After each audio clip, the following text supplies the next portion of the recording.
নমস্কার। আপনাকে আজকে একটা খুব অথেন্টিক উপায় বলবো। সেই উপায়টা করলে আপনাদের ধন ধান্যের সুখ সমৃদ্ধি এবং যে কোনো কাজে বাধা পাচ্ছেন সব সময় আপনার ভালো হবে।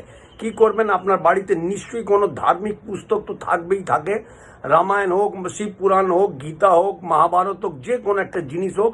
কি করবেন? তার আগে একটা রুপোর কয়েন হোক বা একটা চাবি, ওটাকে নিয়ে ধার্মিক পুস্তকের প্রথম পৃষ্ঠায় ওটা রেখে দেবেন। দ্বিতীয় দিনে ওই কয়েনটা বার করে দ্বিতীয় পৃষ্ঠা, তৃতীয় দিনে কয়েনটা বার করে তৃতীয় পৃষ্ঠা, এইভাবে করতে করতে করতে করতে যখন আপনার পৃষ্ঠাগুলো একদম শেষের মুখে চলে আসবে, তখন একটা লাল কাপড় কিনে নিয়ে আসবেন।